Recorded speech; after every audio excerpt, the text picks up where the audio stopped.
नमस्कार, आप देख रहे हैं हल्ला बोल। आपके साथ मैं हूं अंजना ओम कश्यप। पठानकोट जांच पर भी पाकिस्तान ने भारत से दगाबाजी की, क्योंकि जेआईटी के आने वक्त एनआईए की तरफ से यह कहा गया था बाकायदा प्रेस कॉन्फ्रेंस करके कि हिंदुस्तान से भी जांच टीम पाकिस्तान जाएगी। इस पर बात हो चुकी है, लेकिन पाकिस्तान पलट गया है। कौन से हैं वो 5 सवाल जिन पर आज हम हल्ला बोल में करेंगे चर्चा। सबसे पहले उससे शुरुआत करते हैं, क्योंकि हम कह रहे हैं पाकिस्तान को दगाबाज दोस्त। पठानकोट जांच पर पाकिस्तान ने भारत से क्या दगाबाजी की है?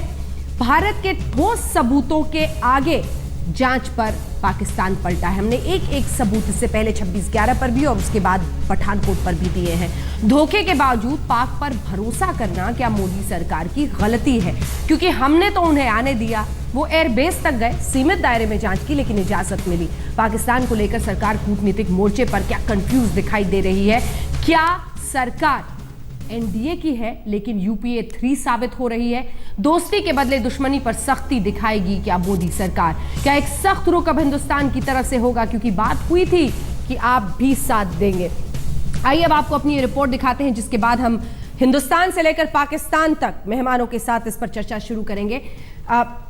आइए आपको सुनाते हैं सवाल। यही जवाब मांगता है कि पाकिस्तान से दोस्ती की सरहद आखिर क्या इस देश को अब तय करनी चाहिए? मोदी के शपथ ग्रहण से शुरू हुआ दोस्ती का दौर लंबा नहीं खींचा, लेकिन नवाज शरीफ के घर लाहौर जाकर मोदी ने एक नया अध्याय लिखा था, और इसीलिए हम तस्वीरें आपको दिखा रहे हैं। पाकिस्तान के रवैये के आगे ये कोशिशें भी पड़ोसी की पैतरेबाजी में गुम हो गई हैं। टीवी पर आप दोस्ती और आतंकी हमले की शक्ल में दुश्मनी की 2 तस्वीरें दरअसल देख रहे हैं। इन्हीं 2 दायरों के बीच सरकार को पाकिस्तान नीति तय करनी होगी। इधर से दोस्ती, उधर से दुश्मनी कब तक बर्दाश्त होगी? इधर से जांच टीम का स्वागत और उधर से टीम को रोकने की कूटनीति का जवाब आखिर कैसे देना होगा? सवाल यहीं से शुरू हो रहे हैं और इसी पर पेश है हल्ला बोल। सबसे पहले खास रिपोर्ट।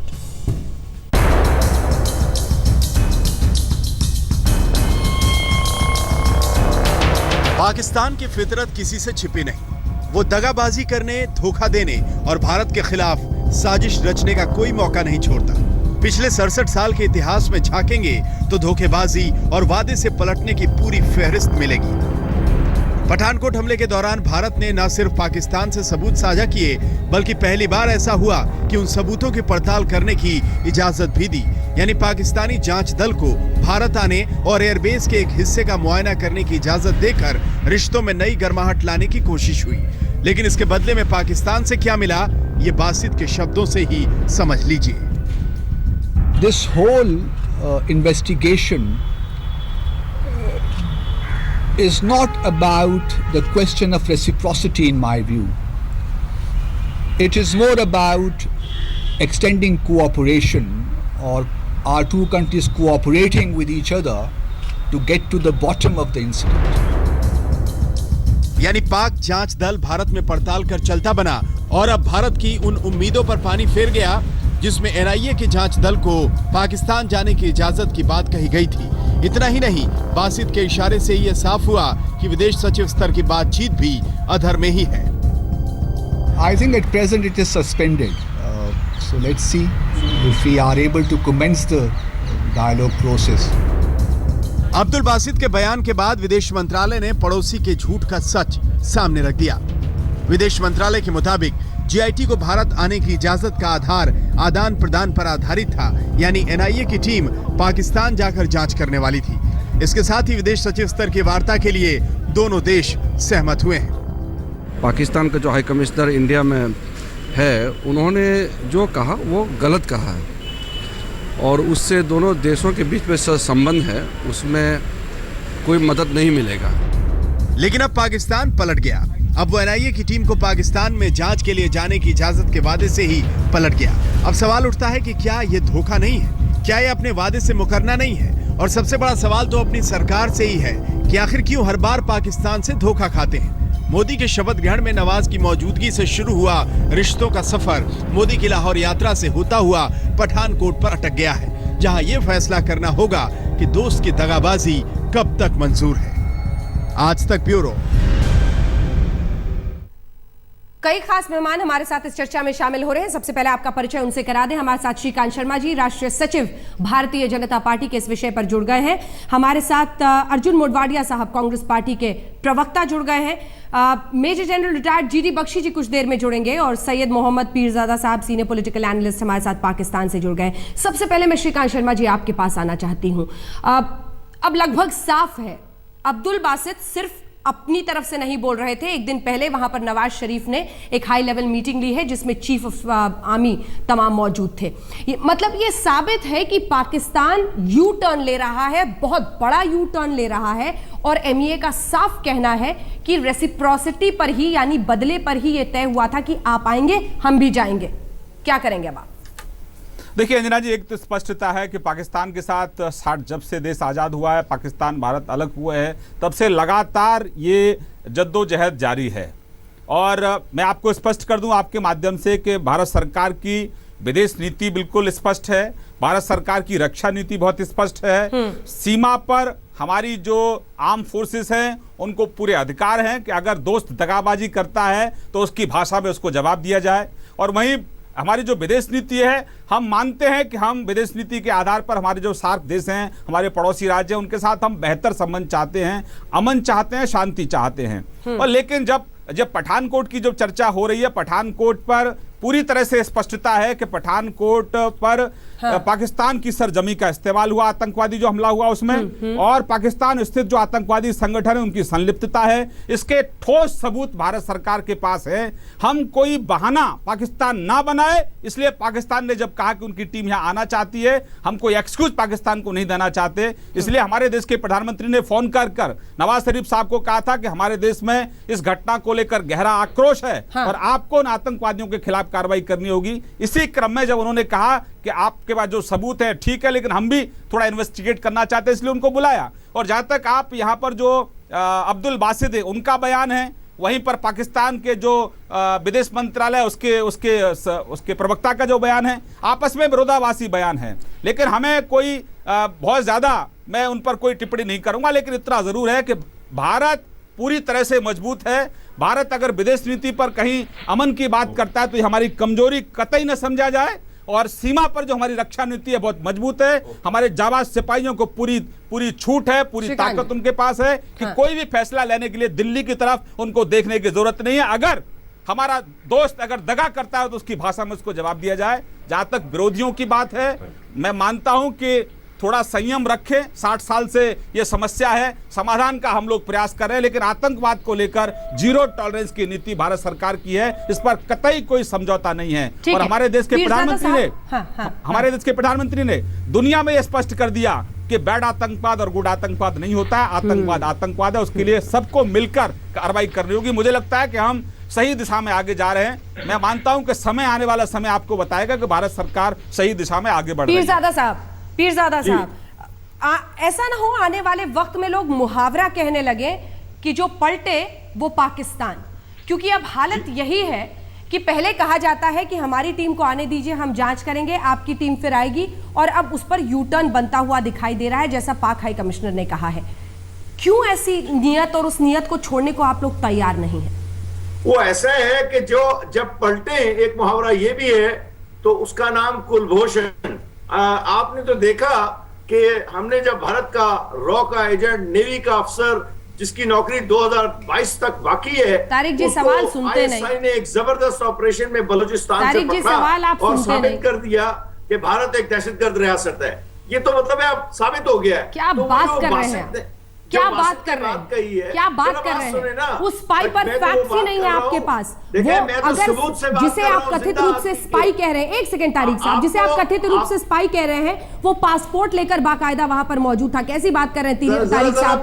जो आज का विषय है उसी पर बहस कीजिए, नहीं तो फिर फैक्ट्स पर आप फिट जाएंगे। नहीं सर, फैक्ट्स पर आप फिर पीछे रह जाएंगे। सर प्लीज तारिक साहब, श्रीकांत जी जवाब देना चाहते हैं। श्रीकांत जी, यहाँ पे बात ही नहीं सुनी। ये तारिक पीरजादा, आप ये जैसे मोहम्मद की तरह बात मत करो, हाफिज सईद की तरह बात मत करो, तथ्यात्मक बात करो। आपको आपके नवाज शरीफ साहब ने कहा था कि हाँ, भारत पर जो हमला पठानकोट में हुआ उसके वहां पर सबूत है। नहीं आपको हमारे पता नहीं पास सबूत है। आप किस माइंडसेट के साथ आप लोग बात करते हैं। आप जैसे लोग हैं जो आने वाली जो नस्लें हैं नौजवानों की, उनको तबाह आप लोग करना चाहते हैं। आप जैसे लोग ही हैं जो खून खराबा चाहते हैं।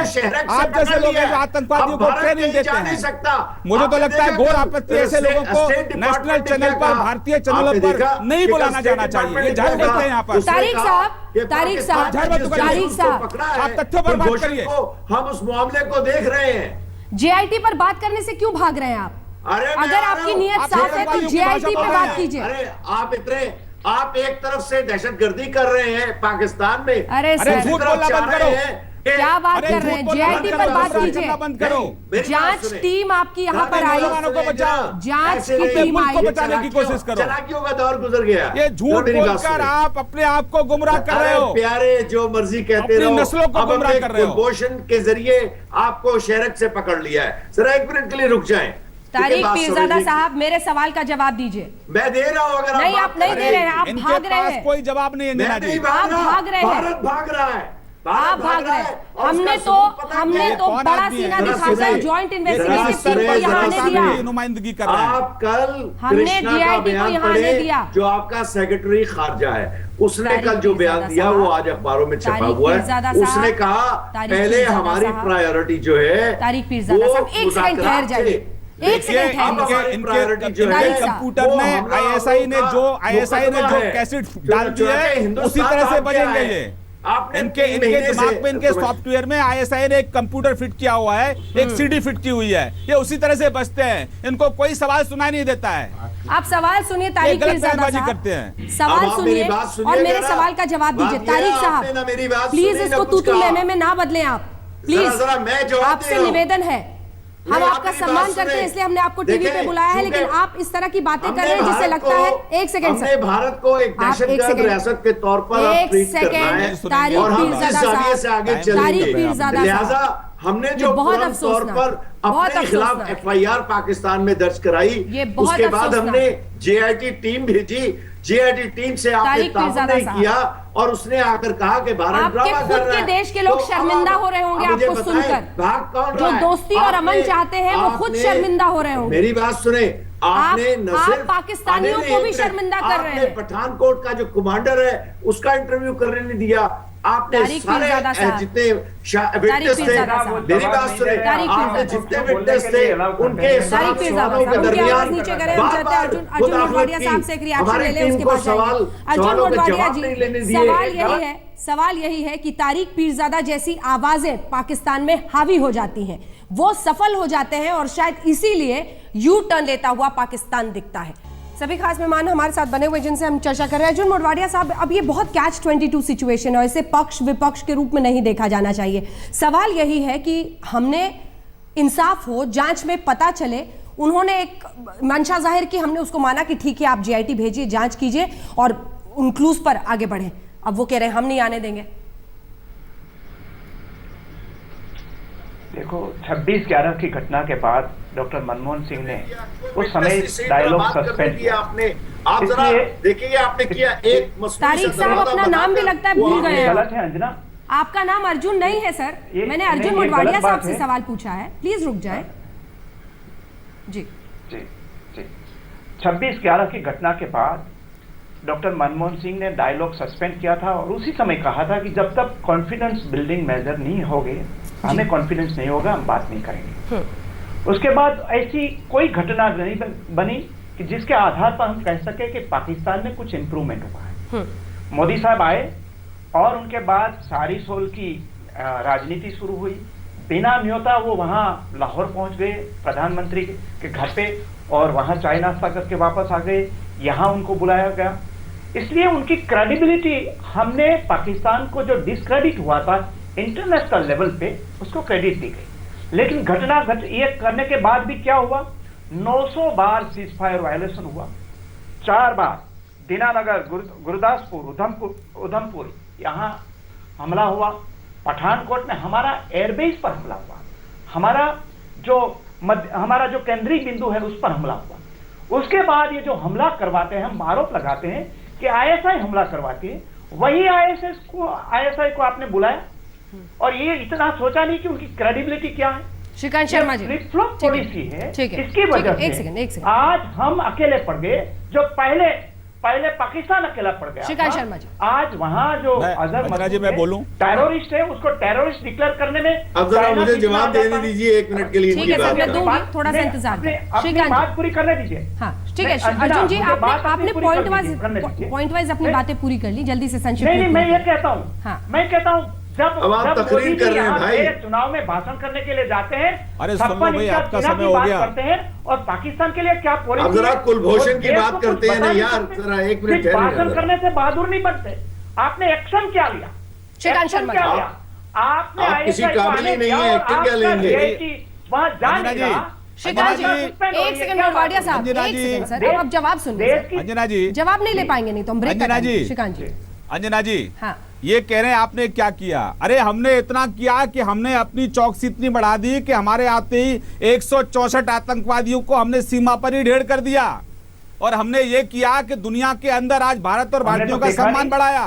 और देश ने देखा पाकिस्तान नहीं। पाकिस्तान की जो उपज है वो कांग्रेस की गलत नीतियों के कारण है, और वो आज नासूर बन गया है। 60 साल की समस्या ये चाहते हैं कांग्रेस के लोग कि हम 2 साल में पूरी कर दें। अरे आप लोग तो सिर्फ कश्मीर तक, पाकिस्तान कश्मीर को लेकर राग साल और रहा। सारी के आपने कभी एक्सचेंज तो आप गिलगित कर की बात रहे हैं, नहीं कांग्रेस की। ने कभी नहीं किया। आपने कभी बलूचिस्तान साल की और बात सारी नहीं की। एक्सचेंज आप कर रहे हैं, बिना आपकी गलत नीति नीतियां वहां जा थी। रहे हैं, और सत्ता बहादुर की अपने आप हवस को थी बताते आपके हैं। पास, इसलिए आपने आप पाकिस्तान अपने आप बनने को दिया। बहादुर बताते हैं, और आज हम समस्या का समाधान कर रहे हैं, समस्या के समाधान पर आप उंगली खड़ा कर रहे हैं। बहादुरी से बात करते हैं।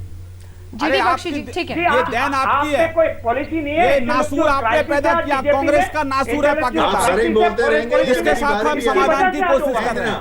चलिए ठीक है, एक सेकंड श्रीकांत जी, आपने अपनी नहीं, बातें बता दी, यही बात ठीक है। करते एक रहेंगे, सेकंड आपके पास पॉलिसी क्या जीडी है, बख्शी जी बताइए। हमारे साथ जुड़ गए।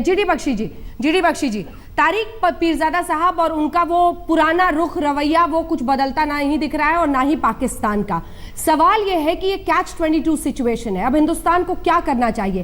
पाकिस्तान डिफाइंड दिख रहा है, और किसी भी हद में अपना जो ईमानदारी का एक बीच में थोड़ा सा लगा था कि कुछ झलकियां दिख रही हैं, उससे भी पीछे भाग रहा है। ये ईमानदारी मुसलमानों का लफ्ज है, हिंदुओं का नहीं है।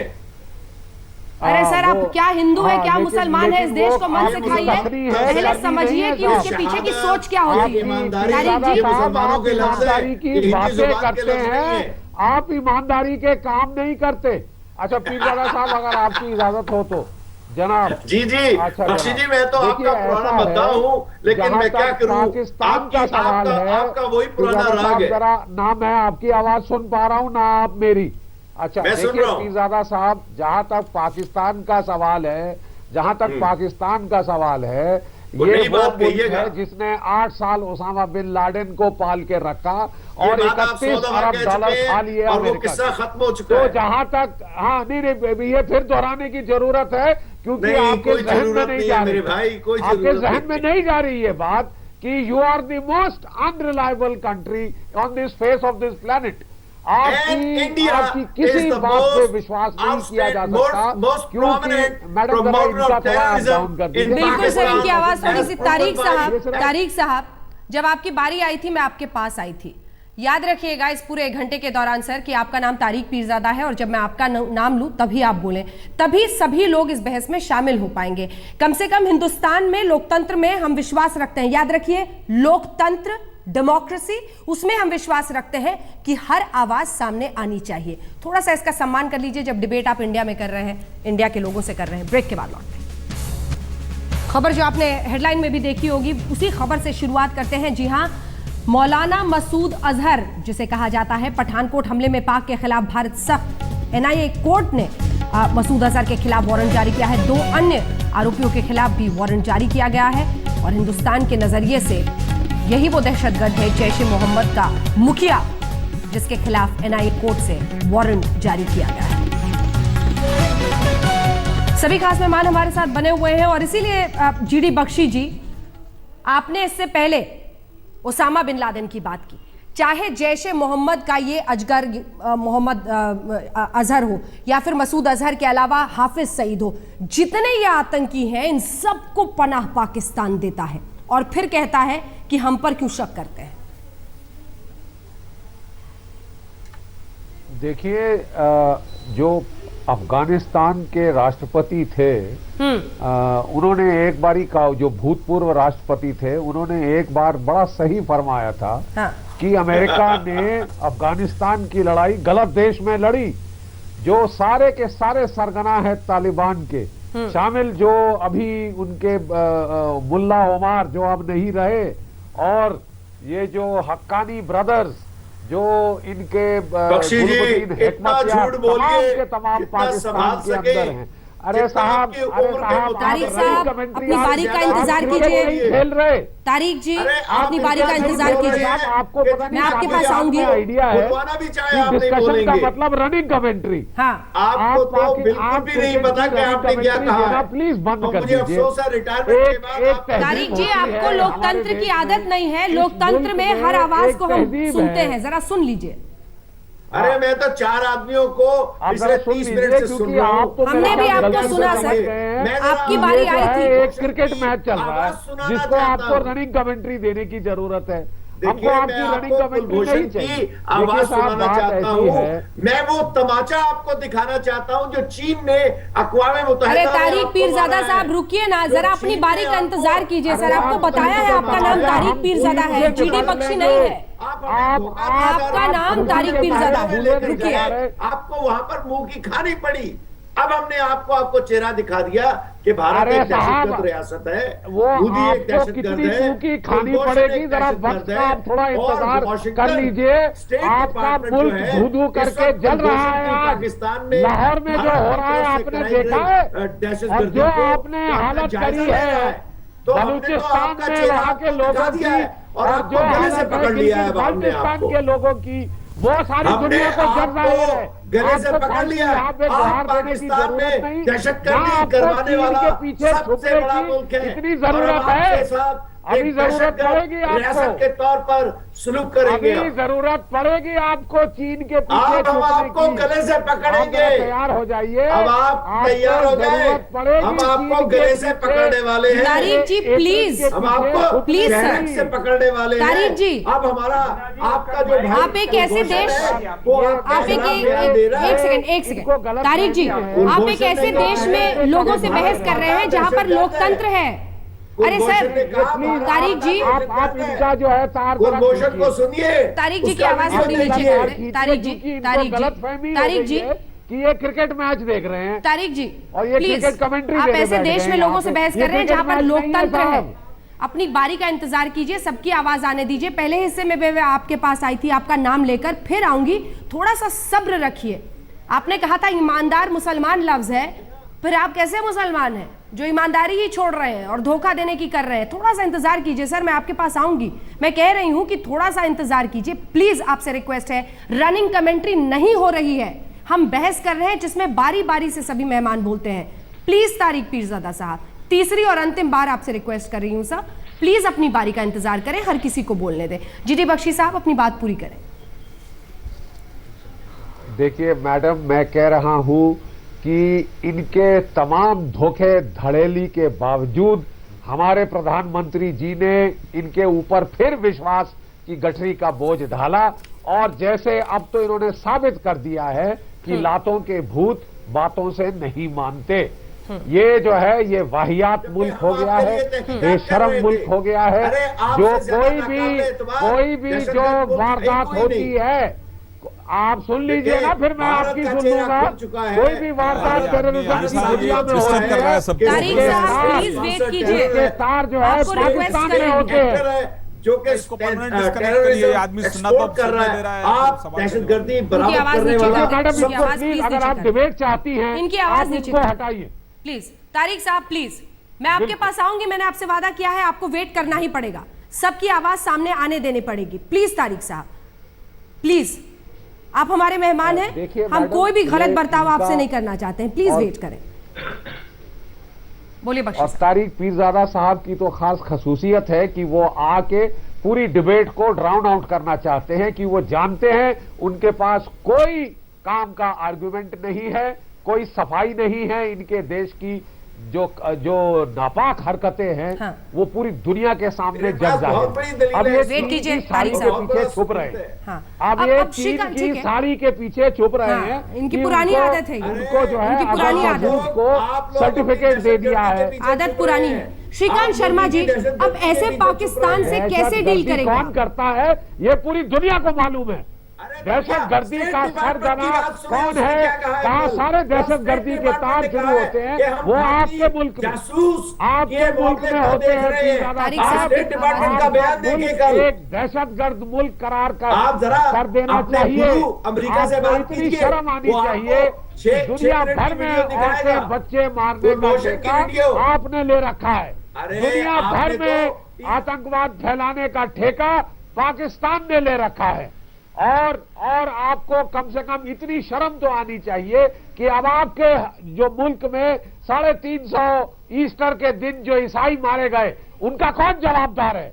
वो सब आपकी कारस्तानी है। पीरजादा साहब, ये आपकी कारस्तानी है कि आपके देश में शिया, अहमदिया, क्रिश्चियंस बेचारे किस तादाद में मारे जा रहे हैं, किस जो है कत्लो गारत जो उनका हो रहा है, जो बलूचिस्तान में कत्लो गारत हो रहा है, जो सिंध में और जो कराची के मुहाजिरों के साथ हो रहा है। सबसे बड़े शर्म की बात तो आपको आज सर नीचा कर लेना चाहिए शर्म के मारे कि कोई 68 साल के बाद भी जो बेचारे भारतीय यहां से जो मुसलमान गए उन्हें आज तक आप मुहाजिर कह रहे हैं। आज तक आप उनको मुहाजिर कहते हैं और मुहाजिरों की ट्रीटमेंट दे रहे हैं। आप जरा यहाँ पे कम बात करें तो ज्यादा अच्छा रहेगा। आप अपने गरेबान में झांकें तो ज्यादा अच्छा रहेगा। बिल्कुल। और तारिक पीरजादा साहब, चूंकि आपने हमारे रिक्वेस्ट को नहीं माना, आप जो भी बोल रहे हैं उसे कोई नहीं सुन पा रहा है। आपको अपनी बारी का इंतजार करना ही होगा। हमें एक सार्थक बहस करनी ही पड़ेगी, चाहे आप इसके कितने भी खिलाफ हों। आप डीरेल करने की कोशिश करें, कम से कम यहां पर हम वो कर पाएंगे। अब श्रीकांत शर्मा जी, सवाल यही है कि कैच 22 सिचुएशन तो कैसे डील करेंगे हम? एनआईए कोर्ट ने इधर वारंट जारी कर दिया है मसूद अजहर के खिलाफ। साफ इशारा है, उंगलियां उठ रही हैं उस तरफ, लेकिन उसको हिंदुस्तान ला पाना बड़ी चुनौती होगी। जैसे दाऊद हो, हाफिज सईद हो, उन सब में हम बरसों से लगे हुए हैं। जी, बहुत अच्छा सवाल आपने किया है। और पाकिस्तान एक वास्तविकता है कि हमारा पड़ोसी है। आप मित्र बदल सकते हैं लेकिन पड़ोसी नहीं बदल सकते। पाकिस्तान नासूर की तरह बन चुका है 60 साल में, जिस तरह से पाकिस्तान के व्यवहार को हम सब लोगों ने देखा है। और मुझे लगता है कि जो समस्या के पीछे जो लोग हैं, कम से कम आज ऐसे लोगों को कोई सवाल खड़ा नहीं करना चाहिए। ये समस्या है, एक नासूर है, इसके समाधान के लिए हमारी सरकार लगातार प्रयासरत है। और हमने स्पष्ट किया है कि आतंकवाद को लेकर ये सरकार कोई समझौता करने वाली नहीं है। पठानकोट पर जो लोग आरोपी हैं और जो कि हमारे प्रधानमंत्री ने स्पष्ट तौर से नवाज शरीफ साहब को कहा कि आपकी सरजमी का उपयोग हुआ है, आपके यहाँ इसके जो आका हैं, जो इसके गुनाहगार हैं, वो बैठे हुए हैं, आतंकवादी संगठनों की संलिप्तता है, हमारे पास ठोस सबूत है। और पाकिस्तान को कोई बहाना नहीं देना चाहते थे, इसलिए वो टीम यहाँ आई, वो भी सबूत ले गए और अब वो एक्सपोज हो रहे हैं, उनके चेहरे से नकाब उतर रहा है। और इसलिए ये बासित का बयान जो आया है, हम पूरी तरह से इसको खारिज करते हैं। और हम एक मजबूत मुल्क हैं, हमारी आर्म फोर्सेस मजबूत हैं और अब विदेश नीति के मोर्चे पर भी हम पूरी तरह से मजबूत है। लेकिन छोटा सा जवाब, जिसके बाद में अन्य दोनों मेहमानों के। ठीक है, आपकी बात पे बख्शी जी कुछ कहना चाह रहे हैं? श्रीकांत जी, आ रही हूँ सर, आ रही हूँ। इसके बाद छोटा सा बोलिएगा बख्शी जी। मैं श्रीकांत जी, मैं केवल ये कहना चाहता हूँ कि लोग राजनयिक देश दूसरे देशों में एम्बेसडर लगाते हैं, राजनयिक लगाते हैं कि वो दोनों देशों के रिश्ते सुधारे। लेकिन बासित साहब की खसूसियत ये है कि जब से ये आए हैं, ये दोनों देशों के बीच के जो रिश्ते हैं, जो मामलात हैं, उनमें तबाही लाने के ये लिए बहुत उजागर हैं, बहुत ही ज्यादा ये उस पे लगे हुए हैं। बार बार इन्होंने इनविटेशन दिया है हुर्रियत को और बाकियों को, और आज इनका फॉरेन ऑफिस कुछ और राग अलाप रहा है और ये बासित साहब यहाँ बैठकर कुछ और राग अलाप रहे हैं। मेरा ख्याल जरूरी समय आ गया है कि दुनिया उन्हें बताए कि एम्बेसडर का काम होता है दो देशों के रिश्ते सुधारना, पुल बनना। इन्होंने एक ऐसे सज्जन को यहाँ भेजा अर्जुन जी, जो कि दोनों देशों के बीच की कड़वाहट के बढ़ाने के लिए बहुत ज्यादा जिम्मेदार है। अर्जुन जी, इसके बाद आ रही हूं आपके पास तारिक साहब। बख्शी साहब, आपने जो कहा मैं सम्मत हूं, लेकिन हम पाकिस्तान को सुधारने की बात करने के लिए आज यहाँ नहीं आए हैं। हम तो आए हैं कि ऐसे लोगों के साथ कैसी तरह क्या स्ट्रेटेजी होनी चाहिए, कैसी तरह डील करना चाहिए। यही अजहर मसूद है, कि जिसको छोड़ने के लिए श्रीनगर की जेल में से छोड़कर हम कंधार, कम से कम हमारे जो पाकिस्तान विदेश से मंत्री जब कोई वहाँ मेहमान गए है थे। सर, तो और अर्जुन जी ये आपसे हाफिज रिक्वेस्ट करूंगी नहीं, सर, जो हाफिज कि सईद कम की से बात कम करते देश हैं एक आवाज के में नहीं, बोले। हाफिज सर, सईद की आपसे जो बात रिक्वेस्ट है करते हैं। मेरा। तो सविनय सोनिया अधिकारी। गांधी भी थी उस सर्वदलीय मीटिंग में। मैं कम से यही कम से कम जब नहीं, आज इस पाकिस्तान- चैनल पे आप ये कहो कि देश के लोगों की जो जान, जो उसमें जो लोग थे बैठे थे जहाज में, उनकी जान जरूरी थी। उनको मिलने के लिए मोदी जी नहीं, सोनिया गांधी थी उस मीटिंग में, सोनिया गांधी ने अप्रूवल दिया था। ऐसी फॉर्म बहस भर में करके तो नहीं आते हो आप है लोग। कि ऐसी बहस में किसी भी ने अप्रूवल नहीं दिया था। ऐसी सोनिया बहस में गांधी ने अप्रूवल दिया था। जिम्मेदारी पूछा जा रहा है। मनमोहन सिंह ने अप्रूवल दिया था। 800 करोड़ रुपया लेकर विदेश मंत्री जाए, सोनिया गांधी, मनमोहन सिंह का अप्रूवल था, सर्वदलीय बैठक आपने कहा थी, था। लोगों की जिंदगी बचाना किसी जरूरी का था। नहीं, आप किसी गड़े का मुर्दे मत नहीं, उखाड़िए, आपकी कायर गड़े मुर्दे सरकार मत की उखाड़िए। राजनीतिक तू तुम्हें पाकिस्तान नासूर है, नासूर। पाकिस्तान एक नासूर है। बख्शी पंडित जवाहरलाल नेहरू की गलतियों का एक पुलिंदा है। पंडित जवाहरलाल नेहरू की गलतियों का पुलिंदा है पाकिस्तान। मुझे आप दोनों को ही रोकना पड़ेगा, मुझे आप दोनों को ही रोकना पड़ेगा, दोनों को ही रोकना पड़ेगा, दोनों को ही रोकना पड़ेगा, क्योंकि राजनीतिक तू में से नहीं खोना पड़ेगा। ये देश की बात है और इसीलिए एक सुर में पाकिस्तान के खिलाफ बोलना होगा। लेकिन इसी के साथ तारिक साहब, एक सवाल करने की कोशिश आपसे करती हूं, अगर आप फिर इधर उधर भटकेंगे तो आपकी आवाज धीमी करनी पड़ेगी। एक छोटा सा सवाल है, ऐसा क्या छिपा रखा है आपने मसूद अजहर, हाफिज सईद, दाऊद इब्राहिम, इन सबको? क्या इसीलिए डरते हैं, हमारी जांच टीम को आने नहीं देना चाहते हैं? इतना डरते हैं आप, जवाब देता हूं, इतने डरते हैं आप हमारे जांच अधिकारी से? क्या क्या क्या खुतबा सुन लिया आपका, मैंने सरमन सुन लिया, मुझे एक फिक्रा कहने दें। जब हमारी टीम पठानकोट आई, हाँ, तो आपने किसी भी गवाह से किए गए सवाल का जवाब देने से पहले गवाहों को वही मुदाखलत करके मना कर दिया। हिंदुस्तान के लोगों को यह जान लेना चाहिए कि आपने हमें उनसे जवाब लेने का मौका ही नहीं दिया। ये कितना बड़ा आपने जुल्म किया है। ये जुल्म है, ये जुल्म है या जुल्म वो आतंकियों को भेजना है? बख्शी साहब बोलिए, बख्शी साहब बोलिए। लेकिन इससे पहले के तहकीकात मुकम्मल होती और मेरा दोस्त तारिक पीरजादा साहब, जहां तक जुल्म का सवाल है, जहां तक जुल्म का सवाल है, हमारे 7 बंदे मार कर तो आपने जुल्म किया है। उल्टा चोर कोतवाल को डांटे, ये तो आपकी पुरानी आदत है। बात ये है साहब, बात ये है साहब कि अब आपको जवाबदारी देनी पड़ेगी। इतने आपके ऊपर हमने फिर भी विश्वास करके आपकी टीम को एक एक्टिव एयरफोर्स बेस में आने दिया। क्या ये इतनी बड़ी बात नहीं है? क्या आपको इसकी अहमियत समझ नहीं आई? आपने किसी हमारी टीम को जाने दिया है अपने किसी एयरफोर्स बेस में? हमने आपको अपने एयरफोर्स बेस तक में ले गए जहां पे वो वारदात हुई थी, क्योंकि हम चाहते थे कि इस आईने में झांके तो आपको समझ में आए कि जिस आतंकवाद को बढ़ावा देकर आप हिंदुस्तान की तरफ मोड़ रहे हैं, वही आतंकवाद आपको भी घर में काट रहा है। और ये मसूद अजहर सिर्फ हिंदुस्तान में नहीं, पाकिस्तान में भी आतंक फैला रहा है। लेकिन इसी के बीच ये सवाल कि छिपा रखा है इन आतंकियों को, तो कैसे आने दें जांच टीम पाकिस्तान में? शायद यही वजह। आखिरी में छोटे छोटे रिएक्शन श्रीकांत शर्मा जी, इसीलिए आपसे मेरा ये सवाल, लोगों ने बहुत विश्वास और उम्मीद के साथ आपको इस बार सत्ता सौंपी है, एनडीए यूपीए 3 तो नहीं बन रहा पाकिस्तान के मुद्दे पर?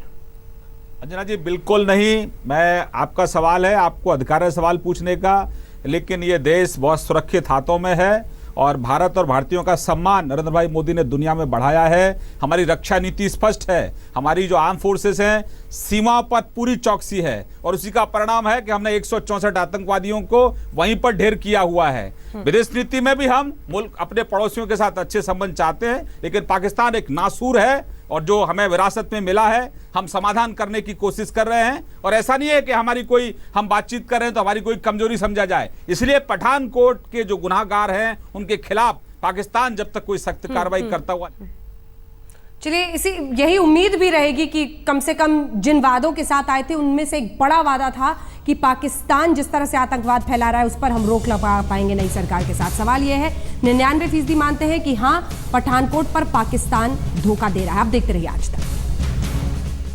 बड़ी खबर आ रही है, महाराष्ट्र में सूखे को लेकर बॉम्बे हाईकोर्ट ने आईपीएल के खिलाफ सख्त टिप्पणी की है। कोर्ट ने राज्य सरकार को फटकार लगाते हुए कहा है कि आईपीएल के मैचों पर इस तरह से पानी जाया नहीं कर सकते। क्या आपको हालात की जानकारी? But then I decided to use the public transport, and now I feel I look like Natha. But don't you worry, the show looks fantastic.